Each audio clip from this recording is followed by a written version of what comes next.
हरियाणा की हर अपडेट के लिए बेल आइकन दबाएं और सब्सक्राइब करें STV हरियाणा न्यूज।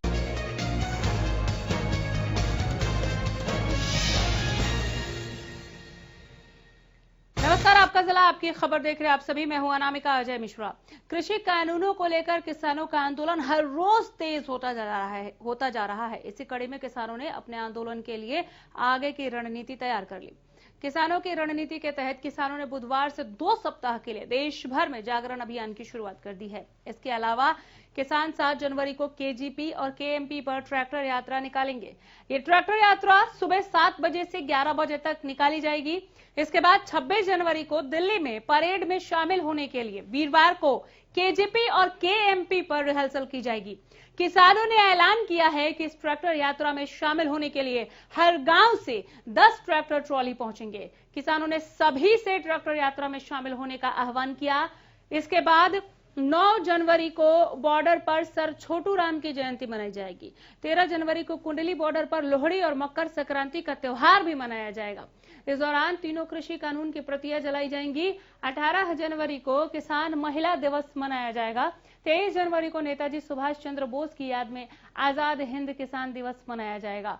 सुभाष चंद्र बोस जयंती मनाने के बाद किसान राजधानियों में राज्यपाल के निवास के बाहर डेरा डालेंगे।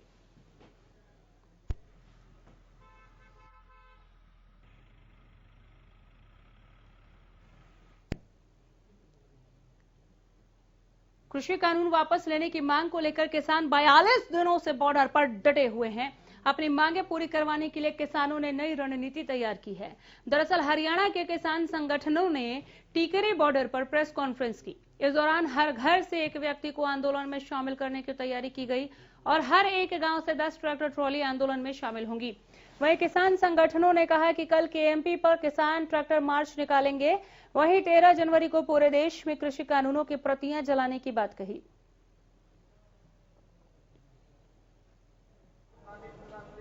जो KMP का जो मार्च था वो बरसात की वजह से 6 तारीख से टाल करके 7 तारीख को किया गया है और कल सुबह 11 बजे सभी बॉर्डरों के ऊपर से हजारों की संख्या में ट्रैक्टर ट्राली लेकर के किसान निकलेंगे और चारों ओर मार्च करके सरकार को ये दिखाएंगे कि हम 26 जनवरी की परेड का एक रिहर्सल हम कर रहे हैं। 26 जनवरी की जो परेड है उसमें शामिल होने से पहले ये किसानों का एक ट्रेलर होगा सरकार के लिए, ये एक सिग्नल होगा सरकार के लिए कि 26 जनवरी से पहले किसानों की बात माने और जहां भी किसान को रोका जाएगा वहीं किसान अपना मोर्चा बनाएंगे। जिस प्रकार से 1 नंबर हाईवे के ऊपर है, 9 नंबर हाईवे के ऊपर है, उसी प्रकार से जहां भी किसान को अगर सरकार रोकने की कोशिश करेगी वहां हम अपना मोर्चा बना लेंगे।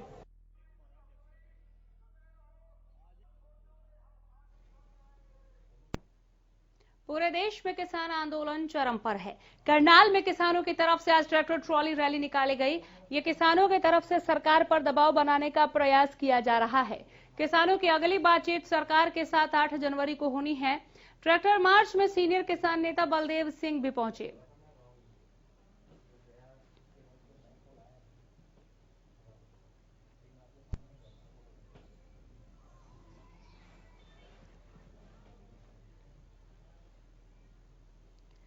रादौर में पत्रकारों से बातचीत में कुरुक्षेत्र लोकसभा सांसद नायब सैनी ने कांग्रेस पर निशाना साधा।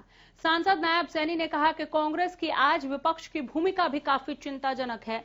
उन्होंने कहा कि कांग्रेस की आज भूमिका देश को तोड़ने और कमजोर करने वाली है, जबकि विपक्ष दलों की भूमिका देश को सही दिशा देने की होती है, लेकिन कांग्रेस इन सब से परे है।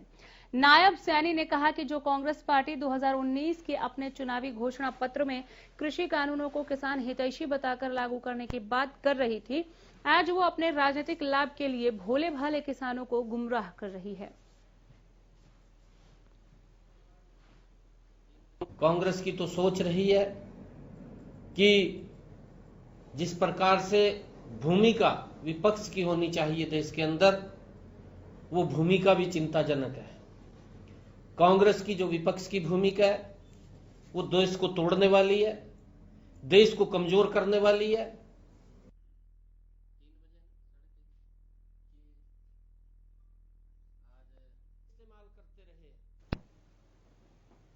बर्ड फ्लू के बढ़ते खतरे को देखते हुए पशुपालन विभाग पूरी तरह से अलर्ट हो गया, जिसे लेकर विभाग ने 18 टीमें गठित की, जो जिले के सभी पोल्ट्री फार्म पर पैनी नजर रखे हुए है।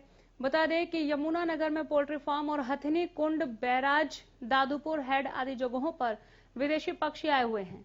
वहां पर भी विभाग द्वारा पैनी नजर रखी जा रही है। पूरे मामले को लेकर पशुपालन विभाग के एसडीओ सुरेंद्र कुमार ने बताया कि बर्ड फ्लू को लेकर 18 टीमों का गठन किया गया है और हथनी कुंड, बैराज, दादूपुर हेड पर माइग्रेटरी बर्ड्स पाए जाते हैं।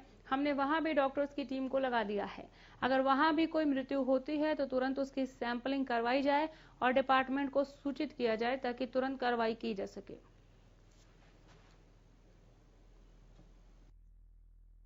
पैनिक जो बर्ड फ्लू को लेकर चला हुआ है, इसको देखते हुए हमारे डिस्ट्रिक्ट यमुनानगर में हमने 18 टीमों को गठन कर चुके हैं और सभी को एडवाइजरी जारी कर चुके हैं कि आपको अपने अपने क्षेत्र में जहाँ पे आपको असाधारण मृत्यु का पता चलता है, कोई भी माइग्रेटरी बर्ड या फिर पोल्ट्री फार्म पे कहीं ऐसा महसूस होता है तो आप हमें सूचित करेंगे ताकि उसमें आगे कार्रवाई।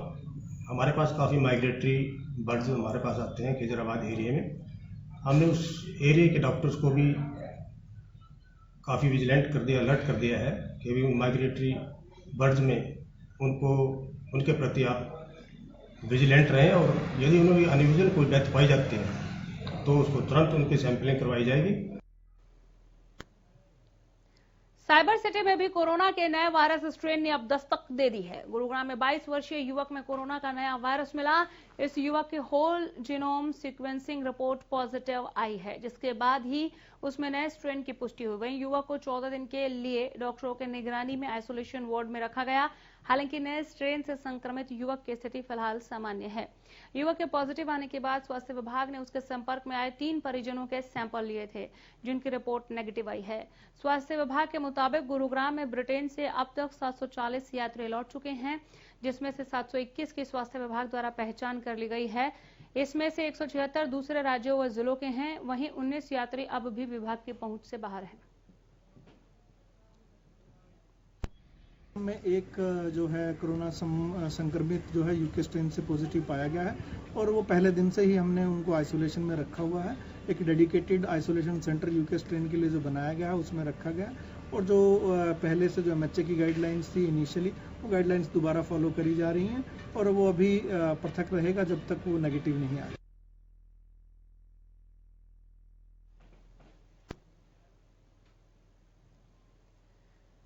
साइबर सिटी गुरुग्राम में गुरुवार से वैक्सीनेशन के ड्राई रन की शुरुआत होगी। इस ड्राई रन की तैयारियों को लेकर गुरुग्राम के सीएमओ वीरेंद्र यादव ने सभी 6 जगहों पर जाकर जायजा लिया। जिस व्यक्ति को वैक्सीन लगेगी उसको 4 चरणों से गुजरना होगा। 3 वैक्सीनेशन ऑफिसर की देखरेख के बाद चौथा वैक्सीनेशन ऑफिसर कोरोना की वैक्सीन लगाएगा, जिसके बाद करीब आधा घंटा व्यक्ति को डॉक्टर की देखरेख में रखा जाएगा।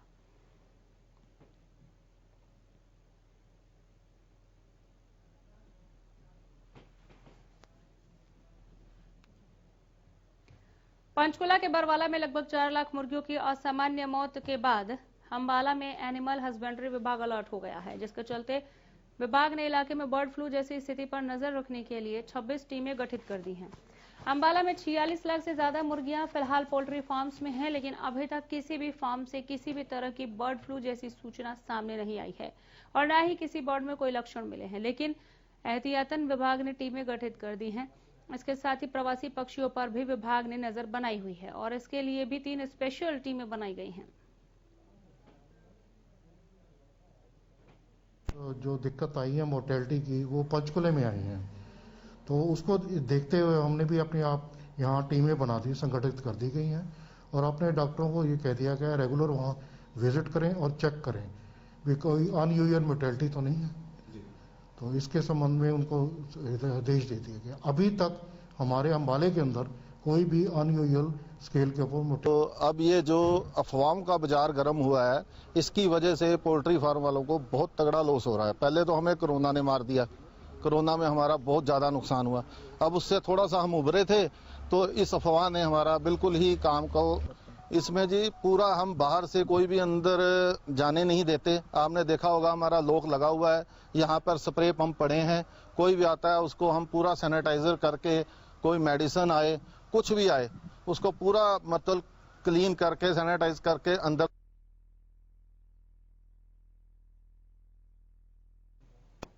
अंबाला में कल कोविड वैक्सीन के दृष्टिगत ड्राई रन होगा। इसके लिए स्वास्थ्य विभाग ने अपनी तैयारियां पूरी कर ली हैं। इसके लिए जगह भी चिन्हित कर ली गई है। अंबाला में 6 जगहों पर इस कार्य को किया जाएगा। इन जगहों में अंबाला छावनी नागरिक अस्पताल, पोली क्लिनिक अंबाला शहर, मुलाना, बराड़ा, शहजादपुर, पंजोखरा, चौड़मस्तपुर शामिल है। स्वास्थ्य विभाग के मापदंडों के तहत इस ड्राई रन को लेकर जो भी दिशा निर्देश जारी किए गए हैं, उनकी अनुपालना के तहत वैक्सीन लगाने का काम किया जाएगा।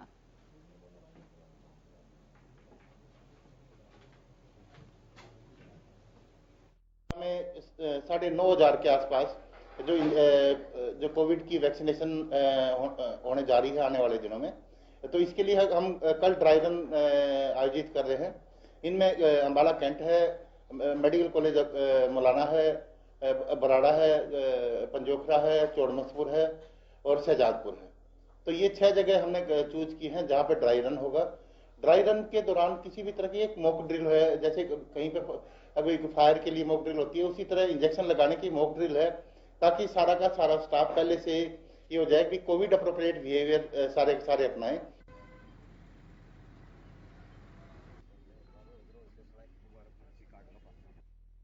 कोरोना वैक्सीन को मंजूरी मिलने के बाद अब स्वास्थ्य विभाग अपनी तैयारियां पूरी कर रहा है।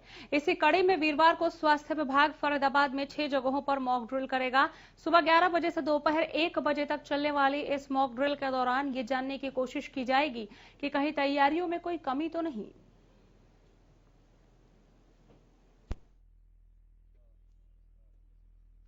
देखिए, वैक्सीन कोरोना की तैयार लगभग हो चुकी है और उसी को वैक्सीनेशन कार्यक्रम को सफल बनाने के लिए dry run state headquarter Panchkula पे पहले किया जा चुका है।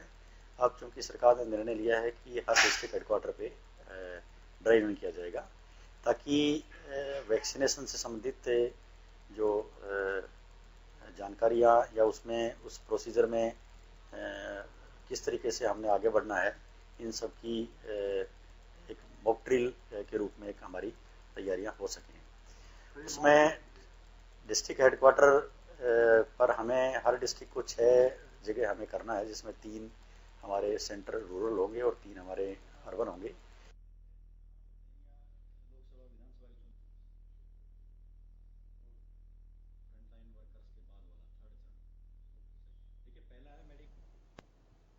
भिवानी हरियाणा विद्यालय शिक्षा बोर्ड द्वारा आयोजित की गई डीएलएड के सत्र 2019 के प्रथम वर्ष एवं सत्र 2018 के द्वितीय वर्ष का परीक्षा परिणाम घोषित किया गया। परीक्षा परिणाम बोर्ड की वेबसाइट पर अपलोड कर दिया गया है। डीएलएड सत्र 2019 के प्रथम वर्ष की परीक्षा परिणाम 46.64% रहा, तो वहीं सत्र 2018 के द्वितीय वर्ष का परीक्षा परिणाम 65.49% रहा।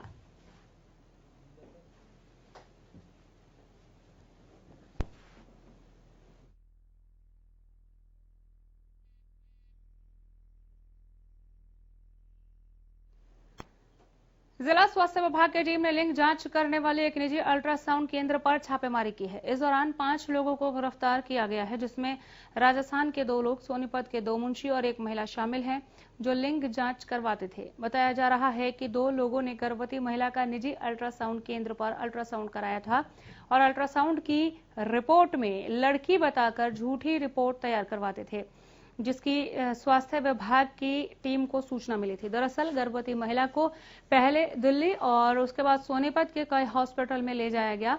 मौके पर टीम ने राजस्थान के 2 और सोनीपत के 3 लोगों को गिरफ्तार किया है और मौके से 1 लाख रुपए बरामद किए हैं।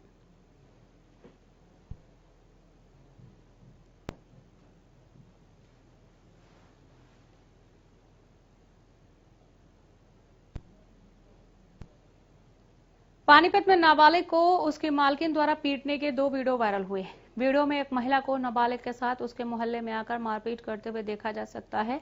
वीडियो वायरल होने के बाद सीडब्ल्यूसी ने संज्ञान लेते हुए महिला के खिलाफ मामला दर्ज करवाया। वहीं पीड़िता का आरोप है कि महिला ने उसे करीब 1.5 साल अपने घर में काम करवाया, लेकिन वेतन नहीं दिया। पीड़िता का यह भी आरोप है कि जब उससे 24-24 घंटे तक काम लिया जाने लगा तो उसने 1 दिसंबर को नौकरी छोड़ दी, जिस पर महिला ने पीड़िता के मोहल्ले में जाकर उसके साथ मारपीट की।